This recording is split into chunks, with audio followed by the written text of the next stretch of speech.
Alright, so here's my deadlift, hips too high. What happens when the hips go too high in the deadlift? I'm sure you've heard this a lot, but I kind of want to make this video in conjunction and connect it to the previous video I made, which is called hips too low. And sort of what I'm trying to explain and kind of paint this picture for you when it comes to making the perfect deadlift and getting the most out of your pull is finding somewhere in between those 2 points. So let's take a look at this video so I can show you some examples. So what you're going to notice in this pull, I'm going to pull it very quickly off the ground. Nothing looks too bad, looks pretty good, pretty strong pull. But I'm going to show you a few times and in slow motion what's going on and what's wrong with the pull. You see how my hips come off the ground just a little bit before the bar breaks the ground. And that is essentially inaccurate technique and loss of leverage. Here are some older videos from 2013. This is about June. And you kind of see how bent forward I am. I'm basically stiff legging the bar off the ground. I've actually been able to use and develop my hamstrings and glutes quite a bit from using this sort of inaccurate or wrong deadlift technique, because this is how I thought you had to deadlift. It wasn't that I thought I was doing perfect technique. I thought this is exactly what it should look like. And this is what it should feel like. You're supposed to be bent over, but I was actually doing a variation of a deadlift, not the deadlift where you get the maximum amount of weight. Here is another video about later part of June.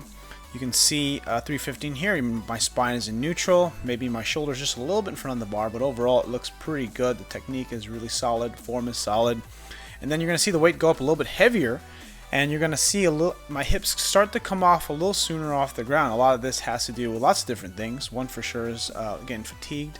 Another thing too is the bar begins to bend a little bit more and my position begins to change more and more. And one of the things that I learned later in that year, which you'll see in this video, there's a good one of me rounding quite a bit, is that I learned to use more of my quads and learn to pull the bar into my body or push myself into the ground.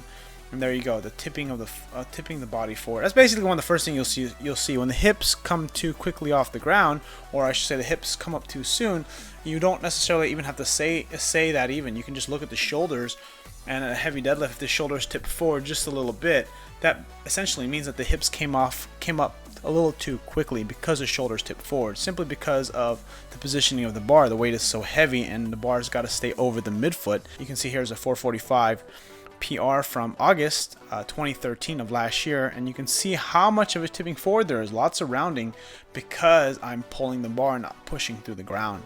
The way I'm going to explain it in this video is that the hips came off the ground a little too soon. The hips were just a little bit too high and you left a little bit of power on the table. Here's a 515 from December 2013, and you kind of see how I tipped forward just a tiny bit, and that means my hips came up just a little bit. I mean, one can say that my shoulders are beginning to round, but you can just kind of tell by the bar path and the way my body sort of seesaws back and forth that you can see that my hips are coming too high, especially on this lighter weight of 465. You can kind of see on this third rep here how I sort of seesaw back and forth. And the seesaw effect means that the bar is not over the midfoot. It means my pull position was wrong. And when you let this happen and when this occurs, this basically says that there's a lot of energy being wasted, and that's what you don't want to do.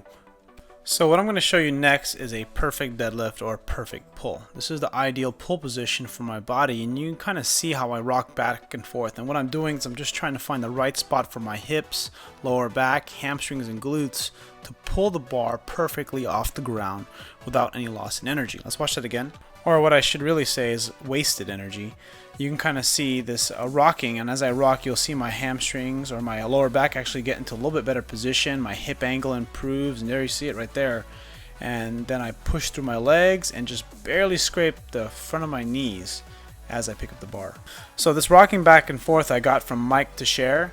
Really amazing power lifter, deadlifting easily 800 pounds it seems, and he does this rocking motion. I tried it and I now understand why he does that. He's finding that right position, that right pull position.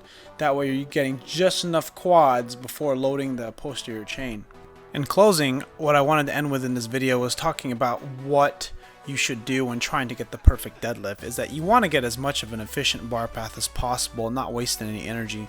One of the key things in being able to lift the most amount of weight is that you're able to keep a good neutral spine, solid core, really good position, and use as much of the big muscles first before having to resort to losing lower back positioning because of weakness or loss of tightness.